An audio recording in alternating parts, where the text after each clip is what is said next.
سابق وزیر قانون, although he needs no introduction, Babar Awan صاحب, سینئر آپ ماہر آئین و قانون ہیں, اس وقت ہمیں جوائن کریں. بابر صاحب السلام علیکم, تھینک یو فار جوائننگ اس, بہت شکریہ آپ کے وقت کا. اینڈ بابر صاحب, to begin with, as an independent ماہر آئین و قانون, میں چاہوں گی کہ آپ ذرا ایون ناظرین کے لیے بھی, آج جو سپریم کورٹ میں سماعت ہو رہی تھی اور جو ججز کے جو اہم ریمارکس بھی سامنے آئے, آپ کو کیا نظر آ رہا ہے بابر صاحب؟ آپ کو لگ رہا ہے کہ there is another blow yet ready for supreme Sunni Ittehad council اور پاکستان تحریک انصاف کے لیے ایک دھچکا جو ہے وہ فیس کرنے جا رہے ہیں؟ تھینک یو علینا. پہلی بات یہ ہے کہ آپ کے دیکھنے والوں کے لیے آپ نے کہا, ان کو یہ بتانا ضروری ہے کہ یہ کیس کیا ہے. کیس یہ ہے کہ ہمارا سب سے پہلے پارٹی چھینی گئی, پھر بلہ چھینا گیا, پھر عمران چھینا گیا, اور اس کے بعد ہم الیکشن میں گئے, اور جو ایس آئی سی تھی اس کے ساتھ ہمارا ایک الائنس بنا, اور کچھ لوگوں نے انڈیپینڈنٹلی, کچھ نے پی ٹی آئی اور کچھ نے ایس آئی سی سے الیکشن لڑا. لیکن وہ سارے کے سارے ووٹ ایک شخص کے تھے, اور وہ سارے کے سارے ووٹ پاکستان تحریک انصاف کے تھے. ہیونگ سیڈ دیٹ, اس کے نتیجے میں ایک سپریم کورٹ آف پاکستان نے آرڈر کیا جو مہینوں نہیں سالوں تک اس پہ عمل درآمد نہیں ہو سکا, اور اتنی بے بس تھی سپریم کورٹ آف پاکستان کی وہ ڈسپنسیشن جو اس وقت بیٹھی ہوئی تھی, کہ اس سے اپنے آرڈر پہ عمل درآمد ہی نہیں کرایا جا سکا. حالانکہ 3 آرٹیکلز ہیں کانسٹیٹیوشن کے, ایک 204 ہے, اگر کوئی آرڈر پہ عمل نہیں کرتا تو وہ توہین عدالت کا مرتکب ہوگا. ایک ہے کہ ساری پاکستان کی جتنی جوڈیشل ہائرارکی اور ایگزیکٹو اتھارٹی ہے shall act to the aid of supreme court of Pakistan, یعنی وہ سارے کے سارے پابند ہیں اس بات کے. اور ایک یہ ہے کہ اگر کوئی قانونی نقطہ سپریم کورٹ آف پاکستان انینشیٹ کرتا ہے یا پروناؤنس کرتا ہے, یعنی وہ وضع کرتا ہے یا اس کا اعلان کرتا ہے, تو وہ ایک ججمنٹ ہے, اس کو کوئی اس سے مفر کسی کو لیے اور کسی کے لیے رعایت اور کسی کے لیے کوئی بھاگنے کا راستہ نہیں ہے. کیا سنی اتحاد کونسل اس بات کو کانٹیسٹ نہیں کر سکتی کہ الیکشن کمیشن, اور آپ نے جس طرح سے کہا کہ وہ 13 جولائی کے اگر سپریم کورٹ کے فیصلے پر عمل درآمد نہیں کرتی, اینڈ آپ جو ہے اس پہ کانٹیسٹ کریں کہ کوئی ریویو جو ہے وہ تو تب تک نہیں ہو سکتا جب تک اس جو آرڈر ہے اس کی امپلیمنٹیشن نہ ہو, اور this was also pointed out by justice Mansoor Ali Shah Sahab and justice عائشہ ملک صاحبہ. دیکھیں, یہ تو بنیاد ہے نا. اگر عدلیہ نے ایک ججمنٹ دینی ہے, اس پہ ایک حکومتی ادارہ جو ایگزیکٹو آرم ہے اور وہ جو کانسٹیٹیوشن کے نیچے بنا ہوا ہے, وہ اٹھ کے ایک کانسٹیٹیوشنل کورٹ کو جو سب سے بڑی ملک کی عدالت ہے وہ کہ تمہارا آرڈر میں نے نہیں ماننا, تو اس کا مطلب کیا ہوا؟ انارکی ہو گیا نا. اس کا مطلب کیا ہوا؟ وہ پشتوں میں کہتے ہیں اخپل بادشاہی, کہ ہر کسی کی اپنی مرضی ہے, اور یہ ریاست کوئی نہیں ہے, پھر یہ بنانا ریاست ہے, بنانا ریاست نہیں ہے, پائن ایپل ریاست ہے. جو اصل ایشو ہے وہ یہیں سے شروع ہوتا ہے. اب اس کے اوپر ریویو بھی میرا نہیں خیال کہ کوئی ریویو اس پہ بنتا ہے, کیونکہ جو پریسیڈنٹس ہیں آج تک کے وہ یہ ہے کہ وہ کہتے ہیں کہ پہلے واپس جاؤ, سپریم کورٹ کے آرڈر پہ عمل درآمد کرو, اس کے بعد ہم تمہاری بات سنیں گے. اگر یہ نہیں ہوتا تو اس کا مطلب یہ کہ پاکستان کی ساری جوڈیشل ہسٹری ہم تبدیل کر رہے ہیں, اور ایک اتنا بڑا داغ, جو اس سے بھی بڑے سائز کا داغ اور اتنا لمبا چوڑا داغ وہ ہم لگا رہے ہیں ایک نظام عدل ہے پاکستان کا جو اس کے چہرے کے اوپر. اب آج کی جو آپ نے بات کہی, 2 طرح کے ججز آج سامنے آئے ہیں ہیئرنگ کے دوران, ایک سپیکنگ ججز, ایک نان سپیکنگ ججز. جو میجورٹی تھی انہوں نے کوئی اپنے ریمارکس نہیں دیے, اور میجورٹی میں وہ لوگ بیٹھے ہوئے ہیں جن لوگوں نے پہلے والی ججمنٹ کے اندر وہ بینچ میں شریک تھے.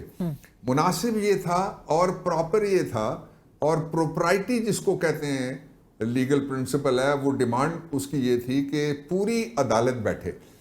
اب جو 26ویں آئینی ترمیم ہے وہ آپ نکال کے گوگل کیجئے گا اور ضرور پڑھیے گا, اور میں یہ سپریم کورٹ کے لیے بھی کہنا چاہتا ہوں اور پوری قوم کے لیے یہ بات, اور آپ کے دیکھنے والوں کے لیے کہنا چاہتا ہوں کہ آج بھی آئین کا آرٹیکل 175 جو جوڈیکیچر کو ڈیفائن کرتا ہے وہ اپنی جگہ پہ موجود ہے, اور آج بھی لکھا ہوا ہے کہ سب کے پاس ایک ہی جتنے اختیارات ہوں گے.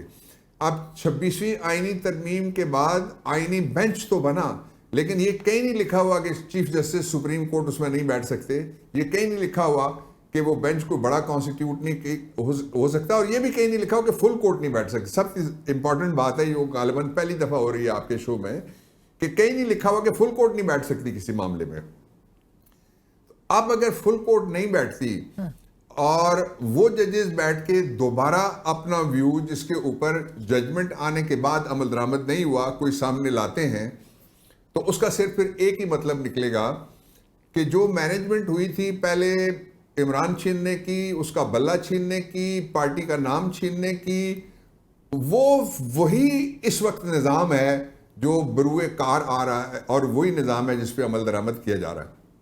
اچھا یہ نیگیشن تین چیزوں کی ہو جائے گی. ایک کہ لوگ کوئی امید رکھیں کہ پاکستان میں وی دی پیپل ہم کوئی میٹر کرتے ہیں، نہیں، یہاں پہ کوئی ڈنڈا پھر میٹر کرتا ہے. دو، عدلیہ کے فیصلے کی کسی کی کوئی توقیر باقی نہیں رہے گی اگر یہ بے توقیری برداشت کر کے، اور پھر ان کو oblige کیا گیا اگر فیصلہ کیا ہوگا وہ تو میں پریمپٹ نہیں کر سکتا، جب آئے گا اس کے اوپر میں تبصرہ کروں گا، فیئر کامنٹ کروں گا، تو یہ بے توقیری ہوگی. تیسرا جو سب سے بڑا ایک امید ہوتی ہے لوگوں کو کہ ہمارے درمیان جھگڑا پیدا ہو گیا ہے، یہ صوبوں کے درمیان جھگڑے ہیں، NFC ایوارڈ نہیں دے رہے، GB کو کچھ پیسے نہیں مل رہے، کچھ پیسے کشمیر والوں نے آج کہا ہے ان کو نہیں مل رہے، کچھ پیسے جو ہیں بہت سارے پیسے بلکہ وہ KP کو نہیں مل رہے، علی امین وہاں چیختا رہتا ہے، تو ان کو بھی فیصلہ کرنے کے لیے سپریم کورٹ کے اندر ایک میکنزم بنا ہوا ہے. اور اگر اتنے بڑے کیس میں بھی انصاف نہیں ہوتا تو لوگوں کا انصاف پر سے جو بچا کھچا اعتماد ہے وہ ختم ہو جائے گا. So, Babar Saab, your party again seems to be running out of legal options now. اگر یہ reserved seats بھی جو کہ بہرحال سب کو as writing on the wall نظر آ رہی ہے، یہ اگر کسی دیگر جماعتوں میں بانٹی جاتی ہے تو اس کے بعد اگین آپ نے جس طرح سے کہا کہ ایک پہلے جس طرح سے ایک سیناریو میں جو ان کے ٹارگٹس تھے وہ اچیو کیے، اور ابھی بھی اگر اناقی کی طرف پش کیا جائے گا تو پھر پاکستان تحریک انصاف کے پاس کیا آپشنز اب بچ جاتے ہیں؟ سڑکوں کا رخ، اور آج عمران خان صاحب وہ کنٹری وائڈ پروٹیسٹ موومنٹ کی وہ بات کریں تو وہ کیا اس کو عمل میں آتے ہوئے دیکھیں گے ہم؟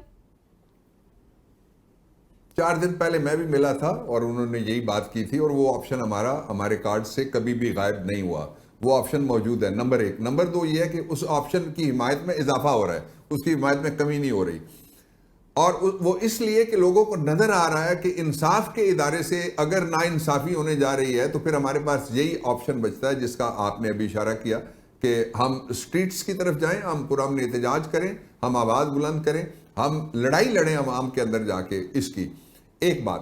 دوسرا جو آپ نے کہا کہ ہمارے آپشنز ختم ہوتے جاتے ہیں، پالیٹکس میں آپشنز جتنے عمران خان کے پاس اور پاکستان تحریک انصاف کے پاس ہیں وہ کسی اور کے پاس ہیں ہی نہیں سرے سے.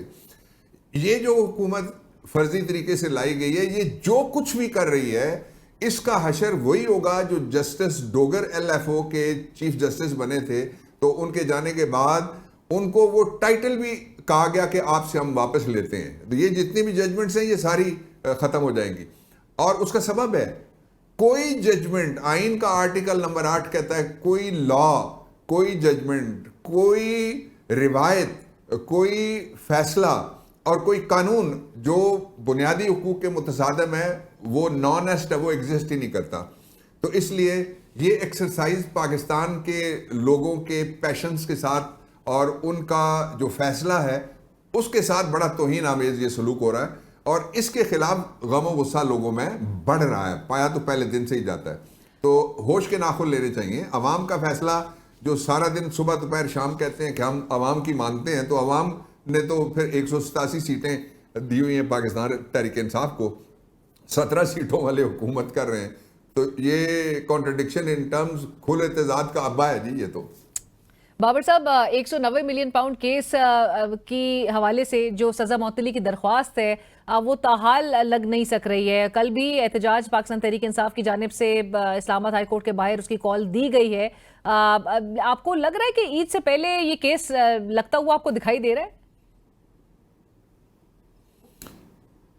دیکھیے ابھی جو آپشن ہے جب چھٹیوں کے درمیان وہ تو چند روز کا آپشن ہے، یہ تو لگ جانا چاہیے.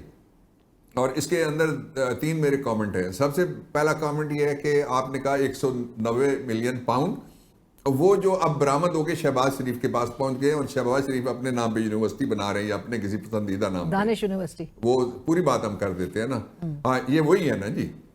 یہ جو دانشمند تھے انہوں نے وہ سپریم کورٹ میں رکھا اور عمران خان کی صدا کے بعد پیسہ نکالا. ہم تو کہتے رہے پہلے ہی جاؤ چلے جاؤ برآمدگی کرو، یہ تفتیشی کا کام تھا جا کے پیسے وہاں سے برآمد کرنا. وہ چیف جسٹس صاحب نے مہربانی کر کے پیسے برآمد ہوئے تو ان کے منہ کے اوپر جا کے وہ کیس لگائے. ایک دوسرا جو اس کا پہلو ہے وہ یہ ہے کہ اگر کیس فکس ہوتے ہیں، ڈیٹیں فکس ہوتی ہیں، ٹرائل لگتا ہے، بے شک اے ٹی سی کی کورٹ ہو، بے شک سیشن جج کی کورٹ ہو، بے شک ہائی کورٹ ہو یا سپریم کورٹ ہو، اور پھر کوئی خاص رپورٹر یہ خبر چلا دیتا ہے کہ جی کیس یہ آگے جا رہا ہے، تو اس کا مطلب یہ ہوا کہ اختیار پھر عدلیہ کے پاس تو نہیں ہے نا.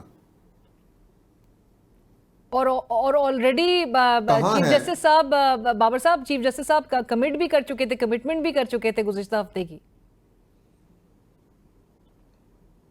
میں وہی کہہ رہا ہوں نا، یا تو پھر وہ جو 5-6 ججز کا خط ہے اس کو سب سے پہلے آپ چلا لیں تاکہ پتہ لگے کہ اختیار کون استعمال کرتا ہے جو عدلیہ. وہ آپ کو لگتا ہے کہ انہی کی طرف جہاں پر آپ اشارہ کر رہے ہیں کہ جہاں پر اختیارات اصل جو عمران خان صاحب بھی سمجھتے ہیں وہ ادھر ہی سے گارنٹی آئے گی، یا پھر حکومت کے ساتھ معاملات میں اور مذاکرات کر کے کچھ طے ہو سکتی ہے بات چیت؟